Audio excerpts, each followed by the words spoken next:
Oo, parang meron dito kayong iniisip na just parang bali-balikwas kayo rito sa higaan ninyo. Ano nangyayari rito, 'no? And for some reason, hindi ko naman nakikitang nalulungkot kayo dito, pero parang kayo 'to 'no, na parang, yeah, I'm seeing a, rose 'no, na parang tinatanggalan ng petals na parang, yung parang dati na ginagawa ng tao, she loves me not." She loves me not, 'yan 'no. Pero yung energy parang gano'n, pero hindi ko pa nafi-feel yung love.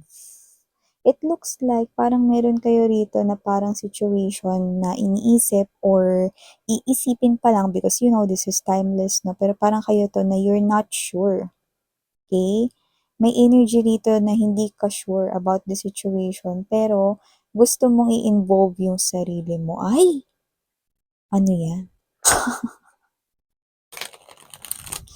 So, let us see what really are you trying to convey sa akin dito. So, thank you so much for your walang sawang pagtambay from the bottom of my heart. Thank you, everyone.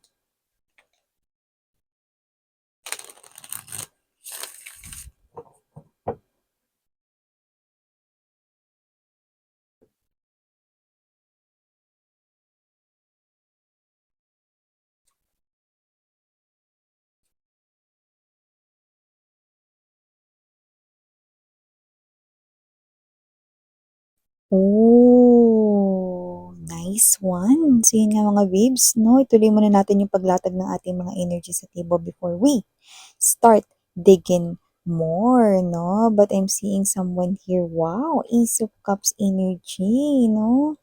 Yan. Right at the heart of this reading is the Eight of Wands energy. Yan mga babes, no?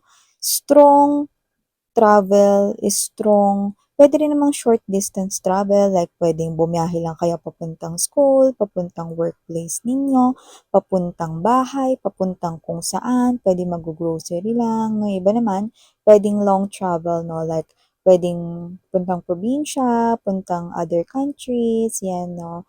Pero may mga short distance travels din. Kaya naman, just take only what resonates, no? Oh, so definitely this is more than serendipity. This is more than coincidence right here. Well, mga babes, no, ako kasi yung klase ng energy reader na hindi ako naniniwala sa coincident lang.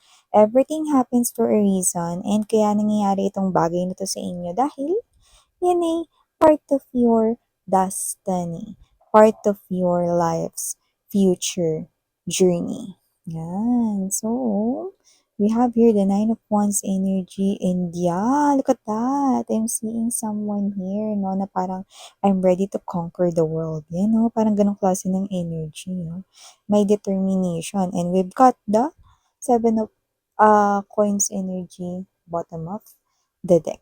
So, hi and hello there, Collective. Ako po si Yen Tuloy. Welcome new subscribers. Sa mga returning viewers ko, maraming salamat sa wala talaga ninyong patid na pagsuporta, pag-antabay at pagtambay sa aking channel, no? So, ito yung aking main channel, ang The High Priestess Tarot. Pero meron din tayong other channel, ang Dalnim. Yan, no? Dalnim means Goddess of the Moon in Korean. So, yun nga mga babes, ang link niyang Dalnim na yan ay nilagay ko sa ating description box. Kaya kung gusto nyo rin tumambay dyan sa mga hindi pa nakatambay, welcome na welcome din kayo there. Yung link may kita ninyo sa description box na reading na ito. Meron din tayong ina-upload dyan na daily, yes, you heard it right, daily collective readings. Yan o, lumunok ko lang. Tuloy-tuloy kasi yung pagsasalita natin mga babes. So, wala tayo dito gender, no? Babae, lalaki, LGBT, lahat po kayo welcome. Pwede nyo rin pong i-flip or ipagpalit-palitin yung mga roles kung gusto ninyo. Kasi isa naman itong general reading. And at the end of the day, lahat po kayo, meron kayong free will na malaya ninyo or free ninyong gamitin, of course naman, no? Anytime, anywhere. Yan, no? So, pwedeng ito ay tapos na nangyari na sa iba, yung iba nangyayari ngayon sa kasalukuyang panahon, at yung iba naman ay dehins pa, pero isang prediction sa inyong future. But here, nakita ko dito na maaaring ito ay mangyari ngayong holiday season. Yan mga babes, no, holiday season, at maaaring ito ay mangyari ngayon bago magpasko, bago mag-holiday, bago mag-New Year, bala kayo. Basta yun yung nakikita ko rito. So, nakita ko dito ng energy na marami-rami rito ang mga nasagap natin, no, na posibleng ito ay sa pangkalahatan, no, lalo na to may single people out there, no, single energies, nakita tayo rito ng high potential na mangyayari pa lamang ito. So, nakita tayo rito, no, ng travel at posibleng ito ay mangyari while you are, no, sa short distance travel, going to work, going to school, going to your bahay, ganyan, no, or going somewhere, no, pwedeng kahit na kayo ay bibili lang, no, sa mall or mag-grocery, no, yan. Okay? So, nakita tayo dito ng iba, pwedeng ito ay sa ibang bansa din, no, lalo na yung iba, no, basta travel, yan. May pagsakay ng mga transportations, no, bus, jeep, no, subway, train station, airplane, um, both, yan, no, or cruise ship, whatever. Just take how this resonates. But your energy with the Nine of Pentacles to the Ace of Pentacles energy, you are someone here, no, na importante or mas importante ang pera ngayon. You know? Nakita ko rito basta may pera kayo, masaya kayo eh. At parang naging ganyan yung energy ninyo, no? Sa past few months, no? O yung iba, basta may pera kayo rito, no? Masaya na kayo, happy na kayo, kontento na kayo, satisfied na kayo. Pero mukhang meron kayo rito mga babes, no, na makaka-encounter sa one of the transportations, no? Mga biyahe ninyo na gagawin ninyo one of these days, yung iba kakonect nyo nitong tao na to, no, just take how this resonates, no, siya yung klase ng individual that with the Three of Swords energy, no, like this is 102% stranger to you at first, like you haven't met this person here before, and this guy over here, no, she or he is someone na possible na kapag siya ay magbabiyahe, no, either kung hindi siya nakikinig ng music, no, may earphones, may headphones, no, possible na siya yung klase ng individual na may dalang books, no, someone who reads books, no, sa kanyang pagta-travel or sa mga biyahe niya. No? So, ganun siyang klase ng energy. Siguro meron siyang energy that a little bit na para siyang introvert, na pero meron rin siyang energy na kaya niya rin makimingle at maging sociable, no, at times, lalo na kung kinakailangan ng situation, no? And for some reason, hindi mo naman siya kilala rito at maaari magkabungguan kayo, no? At yung alam mo yung literal na parang spark na parang ano, na kuryente kayo, no? Kasi napadikit kayo dun sa isang person, no? So that is not something here na normal spark, no? May meaning yon, no? Siya yung klase ng energy, mga babes, that with the Three of Swords energy, Ace of Cups right here, no? Siya yung klase ng energy na kahit na mas mahalaga pa sa inyo or naging mahalaga yung pera sa inyo with the past few months, or naging busy kayo sa inyong kaperahan no, nitong mga nakaraang taon no, or with the past few months, no, pera lang masaya na kayo.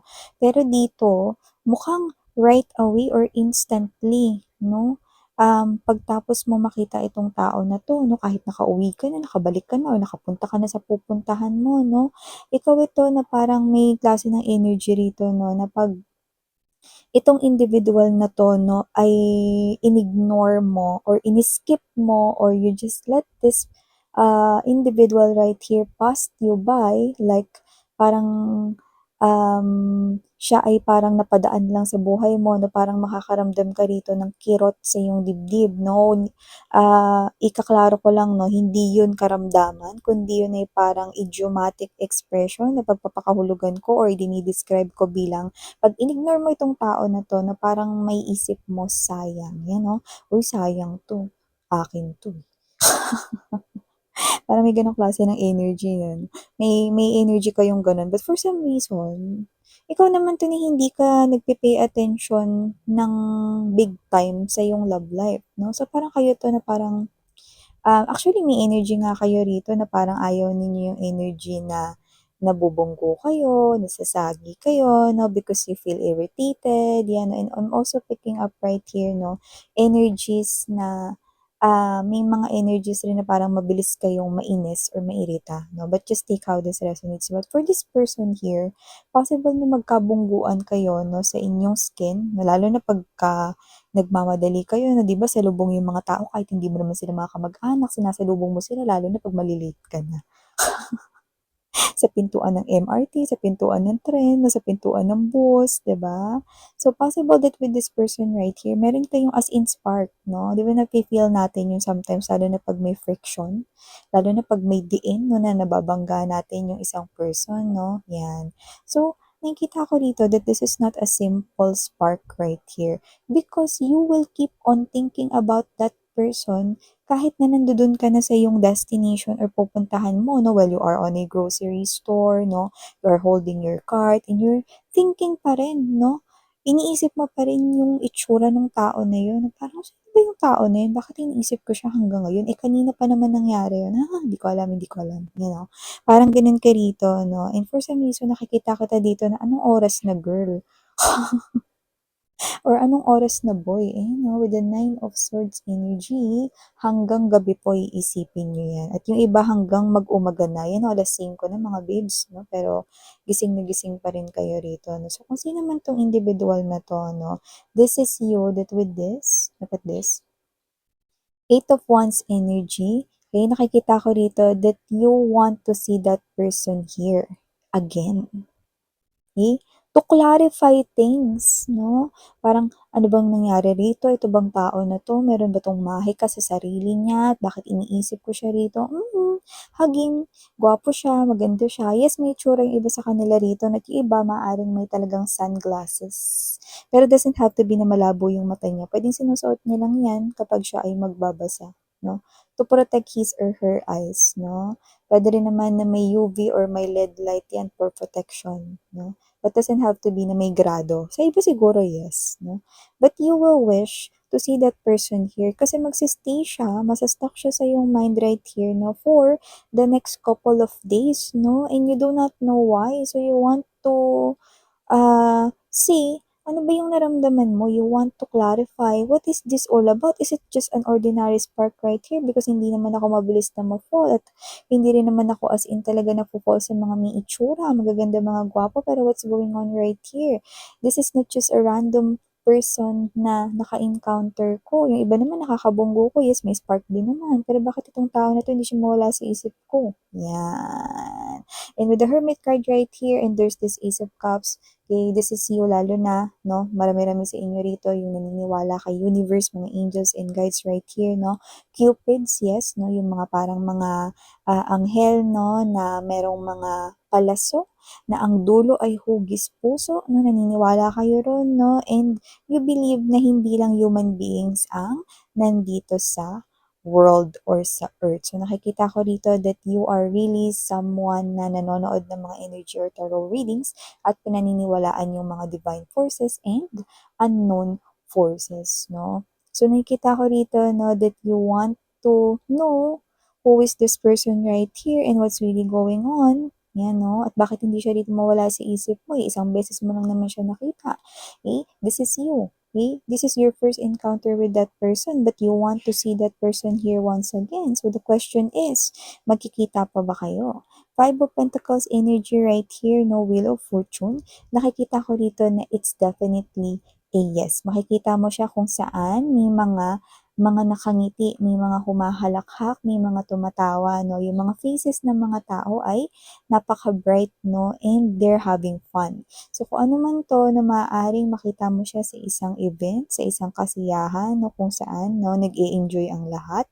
Pwedeng yan ay isang klase ng gathering. Pwede rin naman na yan ay sa movie house, no? Or pwede rin naman sa isang tourist attraction, no? So, maaari mo siyang makita ulit doon, no? Kasi yung face niya hindi mo makalimutan eh. Malinaw sa'yo rito, no? Naisipan rito, 'di ba? Pero ang nakakapagtaka dito, hindi ka naman talaga matandain, no? Kunwari, example lang 'to mga babes, ha.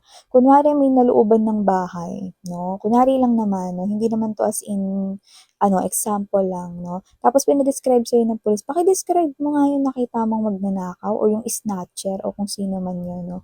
Ay, hindi ko maalala masyado, eh, no? So, parang hindi ka gano'n as in kadetalyado, no? Kapag ka may pinapa-describe sa'yo, no? Kahit nga sa mga parang ibang bagay na parang ganito yung nakita ko, ay hindi ganyan yung itsura niya talaga, sorry, nakalimutan ko eh, ano, kunyari may nawawalang mga hayop, tapos pinapa-drawing, no, tapos hindi ko talaga maalala. Yun na parang ganun kayo, no, hindi kayo as in malinaw sa mga detalye, pero itong tao na 'to, for some reason napaka-vivid, napaka-clear, napakalinaw ng kanyang imahe sa iyong isipan rito, who this person is, no? This is you wanna know.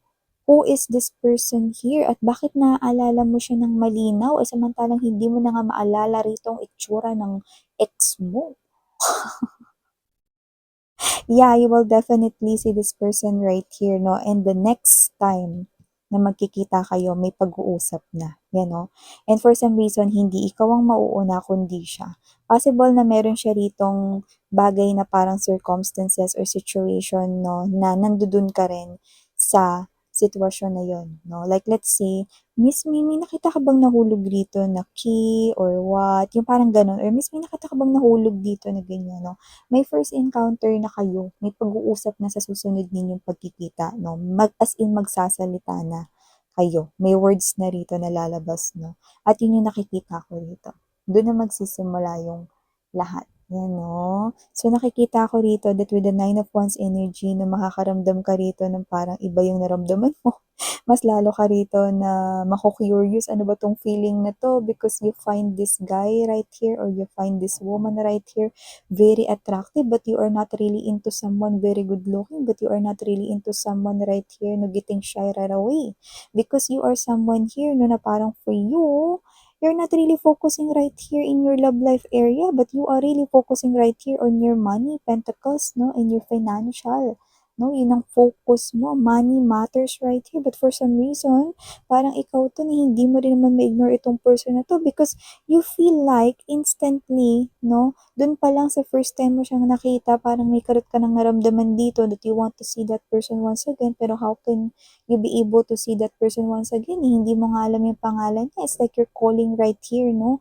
Every angel that you have para lang, no, ipag-pray na sana magkita kayo ulit, no? So, yan. Nakikita ko dito yung confidence, no? Kasi meron na ditong first encounter, may movement na dito na gagawin, and you do not want to lose this opportunity right here, no? At nakikita ko rito na magkakaroon na ng pag-uusap, no? At magkakaroon rito ng pagtutulungan. So, nakikita ko that hindi mo to palalampasin, no? So, maaaring ganito yung mangyari yan, no? Maaaring magtanong siya rito, and maaaring kunin mo yung numero niya rito, no? At yun yung, o sige, pag nakita ko yung sinasabi mo, or baka may makita akong ganun while on my way, can I get your number? Yan, no? Doon ka napaparaan. Can I get your number? Or meron ka bang Viber? Meron ka bang Messenger? Yan, no? Para ma-replyan kita. Sige, sige, thank you, Ganyan, no? O yung iba naman dito mga babes, no? Pwedeng kayo ito, no, na talaga naman, no, siniswerte kayo rito kasi maaaring mapulot ninyo yung ID niya, no? And dahil kitang-kita nyo ang kanyang face, naaalala nyo, no? Syempre sa ID, ano ba mga nakalagay doon? Syempre, pangalan pa lang, panalo na kayo, di ba? Paano pag may number pa? So, talagang magkikita kayo ulit, no? At nakikita ko rito, magkikita kayo kung saan maraming tao. At may mga nakangiti tayong faces na nababanag. So, yun nga mga babes, as nakikita ko yung confidence dito that you wanna conquer this person's world because you want to put him or redirect him sa yung world para magkaroon na rito, no, ng something na pag-iinvestan ninyo, no, which is your connection. So I'm seeing that you will feel others, you will feel that love at first sight for this person, but you will not be so certain about it right away or instantly, but you will acknowledge na meron kang mararamdaman instantly. But what I love about you is that this is you, you're not wasting any time right here, no, and you're not slipping this opportunity because you believe that this person right here, no, is meron siyang role sa iyong life. Yan. Thank you so much, Malia Kapusian. Maraming salamat sa oras mo. And yeah, for some reason, I'm seeing na possible na meron kayong bangs or may bangs itong person na to. That is something here that I just saw right now. So just take how this resonates. No, if not, it's okay. It's alright. No, binanggit natin kasi yan ay ating nakita. So yeah, thank you so much and love and light. Ani.